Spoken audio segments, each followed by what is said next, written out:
Support for Arkansas Week provided by the Arkansas Democrat Gazette, the Arkansas Times, and Little Rock Public Radio. Hello and welcome to Arkansas Week. I'm Chris Kane.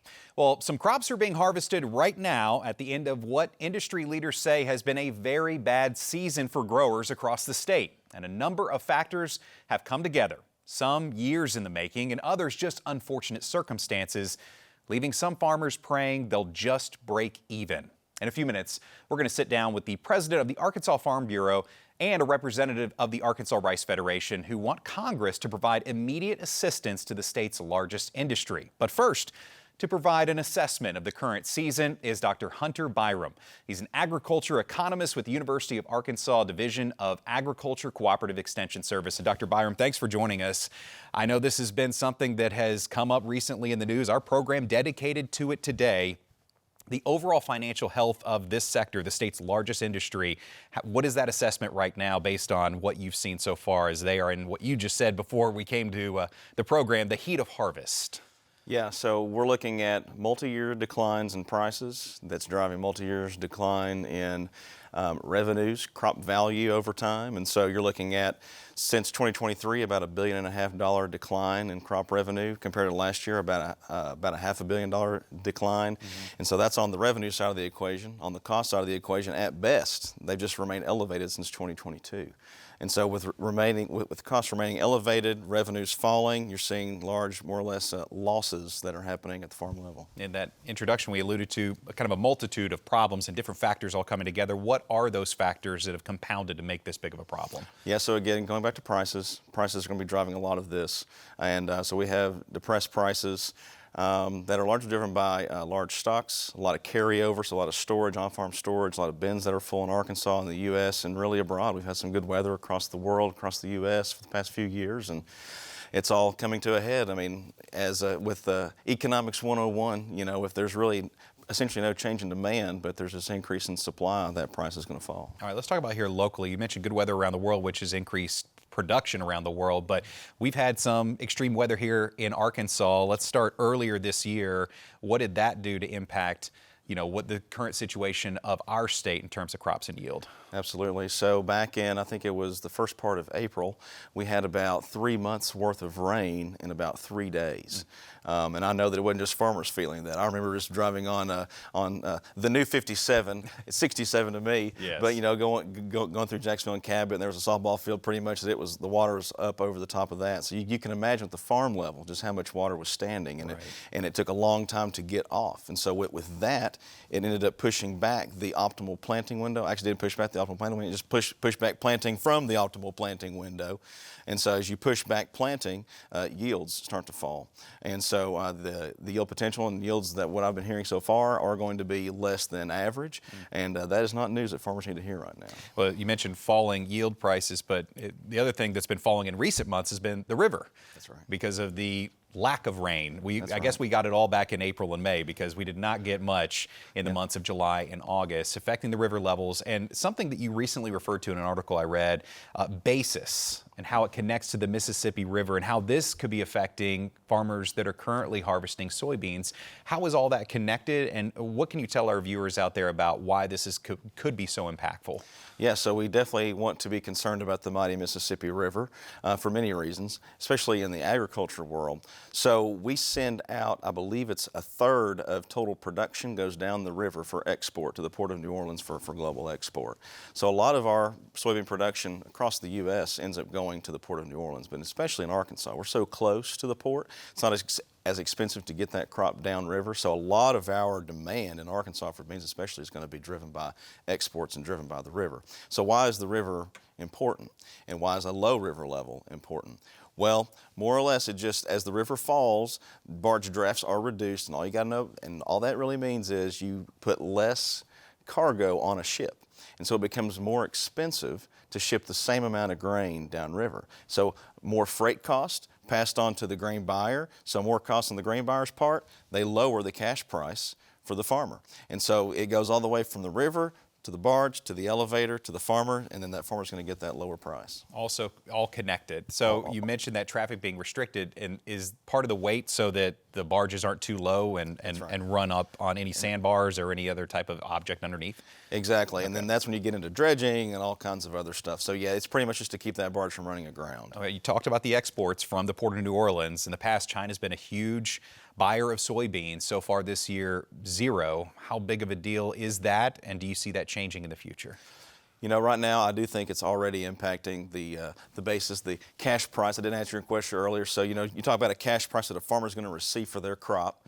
So that's the cash price. Well, there's this thing called a futures price. And I'm not going to go any further than that. Just know that it's a global price. Okay. Global price. The cash price is going to be local to, let's just say, Arkansas. So Arkansas versus the globe. And so we have these lower cash prices driven, again, by the river level issue. But also, I mean, we just don't have that. We have no new crop sales for the 25-26 marketing year from China. So China, normally they buy about, I think, 2.9 million or bushels from us. Okay. And so all that to say, with that, what we've seen with basis now is that the current basis, the current prices are lower than when drought normally happens, as well as when there isn't drought and there's just normal harvest glut that happens in the heat of harvest. So it's like a triple whammy when you start thinking about soybean prices. Well, let's talk about rice prices for just a minute. Key crops, we talked about soybean, cotton, rice also down as well. Let's focus on rice. How are rice farmers handling that so far in the state, especially when it is such a large part of the agricultural production for row crop farmers?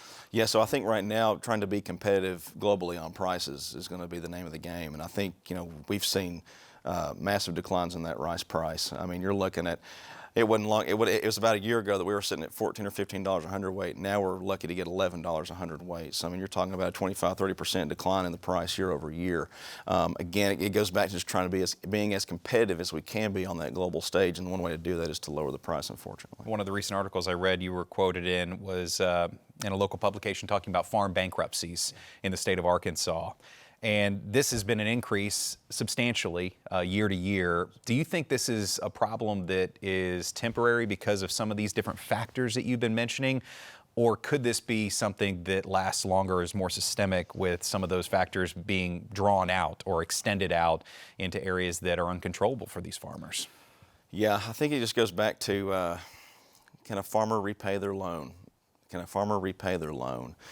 And so, you know, if the government assistance comes through, that's been talked about with Farm Bill as well. If those things can help folks get through, that might help more or less soften the horrible blow that we've already seen, which we've had across the South. A little over 100 Chapter 12 or ag-related bankruptcies. In Arkansas alone, we account for a quarter of those. And so, you know, the prices aren't going to help, that's for sure.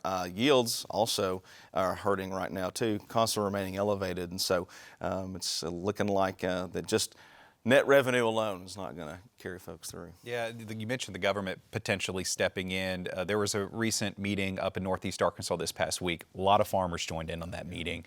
Do you anticipate seeing more of those calls and collectively farmers coming together from around the state to show that they need that support as a whole instead of individuals reaching out?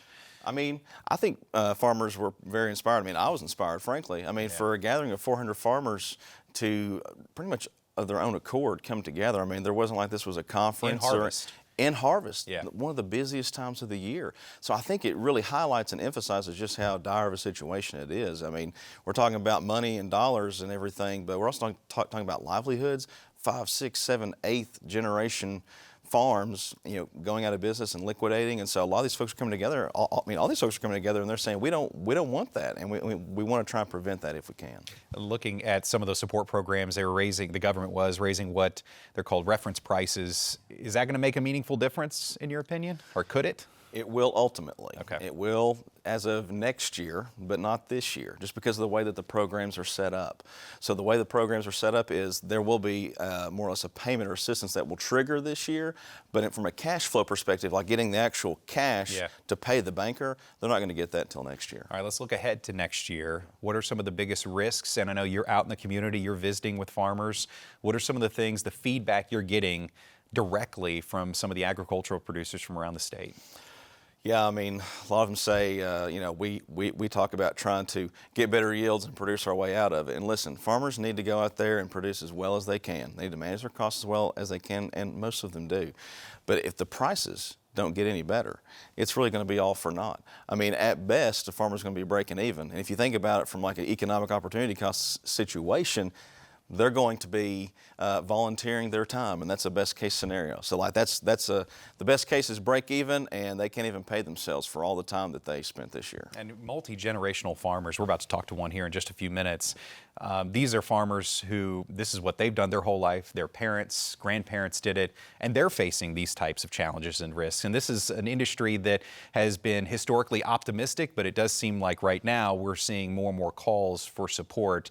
Do you anticipate by the end of the year that those calls being answered on the national level? I think that those talks and conversations are going to continue to amp up, and to keep our farmers farming, I hope that they become fruitful. All right. Well, thank you so much. Dr. Hunter Biram, an agricultural economist with the University of Arkansas Cooperative Extension Service. Thank you so much for joining us and breaking it all down. We appreciate your time. All right. We'll be right back after this.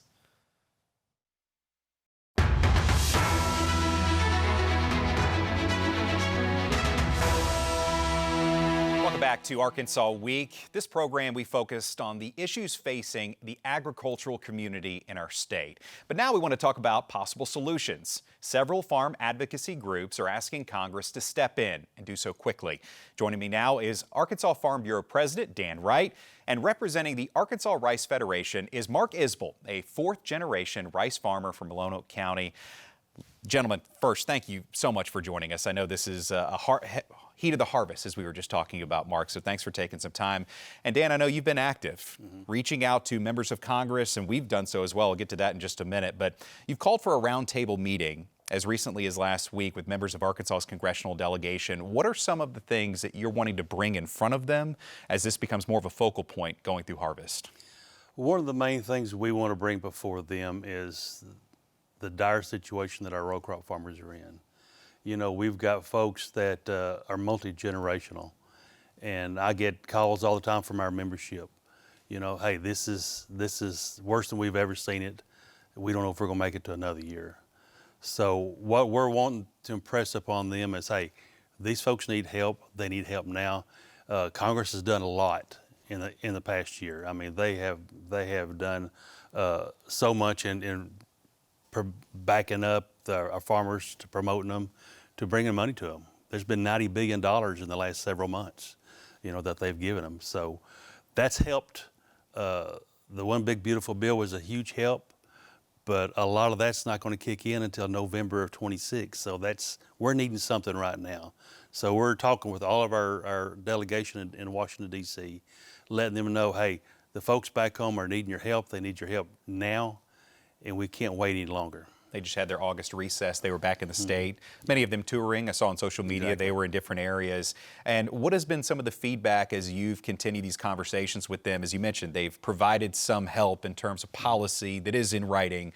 But like you just mentioned, if that's not coming till later next year, how receptive are they to go back to the table and start working on other solutions to bring more immediate relief? Okay, back in July, I'm also a member of American Farm Bureau Board of Directors.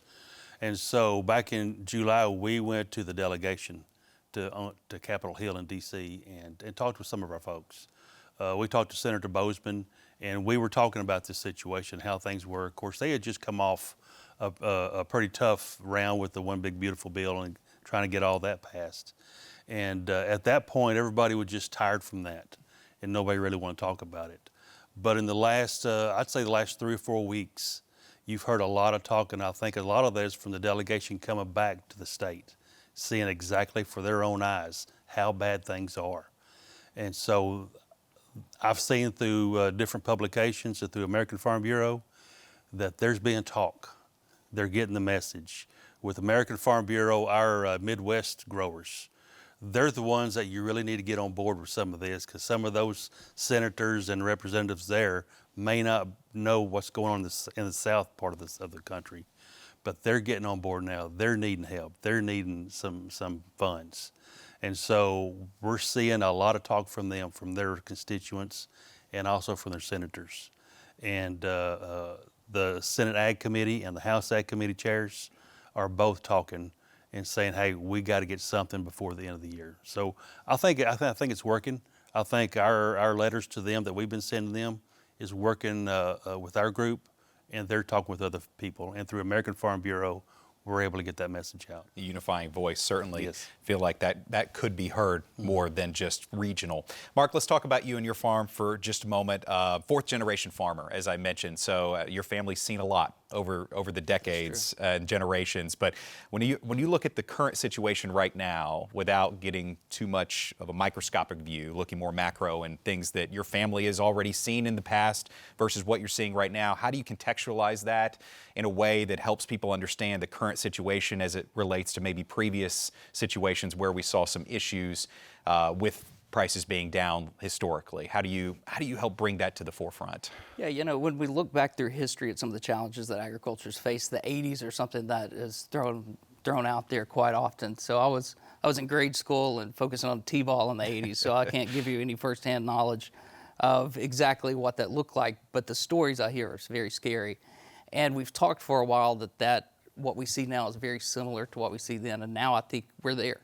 We're to the point where we're seeing ag economy impacts throughout the state and throughout the U.S. that are similar to that, as we see the reduction in the erosion of balance sheets, the ability of farmers to not be able to borrow the amount of money that they need to continue and to move forward into the next crop. And you sit on the Arkansas Rice Federation representative there, but also have several national positions as well in terms of leadership. What are some of the things that you want to bring to light with those congressional members and, like Dan was talking about, help them understand what the current situation is? Yeah, I would say I also sit on the board of Ag Heritage Farm Credit here in the state, so I get some insight into what the credit situation is. And I'll say in 2022, 40% of farmers lost money. In 2023, 50% of farmers lost money. This is in the portfolio that I have insight into. 70% in 2024. And it's looking to be that higher this year if we don't see a change. It's clear that farmers cannot survive in that type of situation. But as we look at potential solves for this, what fixes there are, I would first say I want to commend specifically Senator Boozman and his work he's done in delivering some of the key packages that we need to help in the future, as well as some of the things that have helped farmers survive through the current downturn. But as we look further, we also need to consider what can others do. The delegation's been very supportive as well. I commend all of them for the work they've been doing in supporting these needed financial helps for farmers. But the USDA also has tools within their disposal. It has both the blueprint and the precedent of what was called MFP back in the first Trump administration, where to try to deal with some of these trade issues that had caused an economic downturn and trade issues that you talked with Dr. Biram in the first segment, really helped. And so I would lean on not just our congressional delegation to put additional pressure on USDA and the executive branch to hopefully use their authority and their ability through some of these types of tools, but also on our governor and others in the state government to put pressure on the USDA to unlock some of those tools. That's really the fastest way we could get money on the ground, and it would help not just the farmers that are seeing struggles here in Arkansas, but those throughout the U.S., and it's very much needed. So Arkansas PBS reached out to all 6 members of our congressional delegation in the afternoon before recording this program. And U.S. Representative Steve Womack, I want to read you a response from him, a Republican from the 3rd District of the state, responding by sending us this written statement. It reads, supporting America's farmers and producers is critical. They are the backbone of our economy, feeding families across the country and driving global trade with agricultural exports. That's why I am proud to have supported nearly $31 billion in economic and disaster assistance that USDA is currently distributing, as well as the positive changes made to Title I reference prices included in the reconciliation bill. I understand Arkansas farmers still face extreme economic hardship, and I look forward to working with my colleagues to find solutions to support those who need it most, end quote. So we'll start with you, Dan. With statements like that made by Representative Womack, you both reference Senator Boozman. Is Congress doing enough, or at least on the track to start doing more to be able to answer some of those calls, like what we mentioned earlier, a big meeting up in Northeast Arkansas this past week where you've got hundreds of farmers getting together in the middle of harvest to get their concerns out there? I think Congress is doing everything they can right now. Now, that's not to say they don't need to keep doing it. Congressman Womack has been a champion for agriculture. He has been right there with us every step of the way. He's from the Northeast or the Northwest District, and so he does a lot in the livestock industry. But he is seeing what's happening in the row crop, just like everybody else. Congressman Crawford also. They both understand. They realize that farmers didn't do anything wrong to get into this mess. This was not because they're not doing their job. They're doing everything right. They're doing everything they need to be doing. The problems are that Congress didn't get their job done, with the Farm Bill. This all started because we didn't have a Farm Bill in 2023. If we'd had a Farm Bill, we wouldn't be talking about this right now. And so they understand that. They know there's a lot of ground they need to catch up on. Our delegation in Washington is on the farmer's side. We've talked to all of them. We address all of them. Our staff talks to them daily. And they understand what needs to happen. They understand that the plight is serious. And you referenced the 1980s. I just got out of high school in the 1980s. And I remember those days. Those were the days where people were taking their own lives, because of what was going on. And I think we're there. The difference is interest rates are just so out of sight right now. And we're seeing input costs at such a high, elevated level. And that's the biggest difference. But where the farmer's concerned, they're not making money. They're not making everything pencil out. And they're trying to figure out how to make it to the next planting. And a lot of dire conversation here today. But Mark, as I mentioned, is a multi-generational farmer, and both of you living through the 80s, maybe in different time periods of your life, but making it through the 80s, as the ag community did. What are reasons to be optimistic, Mark, in terms of, based on conversations you've had or based on things that you've seen? Is there anything out there that gives reason for optimism for the ag community? And that's such a broad term, right? I mean, you guys come from separate sectors of the ag community, right, with row crop and livestock, and it is a broad term that we use, and it's being affected differently by different policies and different prices. What are reasons for optimism moving forward, Mark, as a fourth-generation farmer? It's a challenging question. There aren't a lot at the moment. Farmers are optimistic by nature. You have to be in order to take on the role of trying to do what it is that farmers do. But when you're in an environment like we are today, when it's not just the challenges of the market, it's the challenges of the weather, which you spoke about in the first segment too, challenges of international trade that we see weighing down on us. The only optimism that we can generate maybe is just the fact that some of us made it through the 80s. There are many that didn't.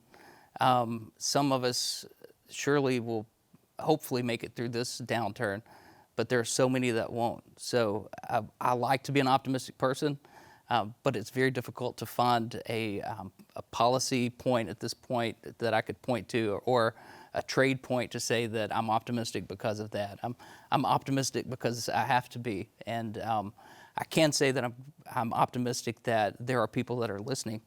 I'm optimistic that there are people that are willing to do something. The question is whether that group is big enough and will act quickly enough to make a difference. And you saw that coalition gather together earlier this week in Northeast Arkansas. Does that, when you see that kind of unification, does that give you hope that there's a coalition, like you said, that can absolutely join together? And I did not, I was not able to be there personally, but I heard about it, and it was very moving because, as was pointed out earlier, this is a group of 400, 500, 600 farmers that come together in the toughest time of year to get anybody to go anywhere other than the field to harvest. And they came together because the situation is so serious. And there were people there from the congressional delegation that listened, and we'll take that story back to Washington. As Dan introduced the nuance earlier, you asked, has Congress done enough? I think the answer is a little more nuanced than that. Our delegation has done what they can do. They're listening. They're doing everything that they can, and they always pick up the phone when we call to answer, but they're within a broader organization called Congress that doesn't always do everything that they can. And the issues building up from the past few years of not getting some of those things done as a broader Congress, even though our delegation was pushing very hard to make that happen, are what led us to where we are now. So I would call upon as many as could to push on USDA to try to help bring about some type of program to make things better. Well, we certainly appreciate you guys shedding light on what's happening in the ag community, as broad as it is, as I mentioned, and certainly something that we'll continue to focus on, continue to report on here at Arkansas PBS and follow throughout the rest of harvest and beyond. So thank you again for your time. We appreciate Dan Wright, president of Arkansas Farm Bureau, and Mark Isbell, fourth-generation farmer in Lonoke County, also a member of the Arkansas Rice Federation, for joining us. And also want to say thank you to Dr. Hunter Biram, who joined us earlier in the program as well. So Arkansas farmers continue to face these challenges on so many fronts, and we'll of course make sure we follow along on the latest here at Arkansas PBS. That is all the time that we have on this week's edition of Arkansas Week. I'm Chris Kane, and we'll see you next week.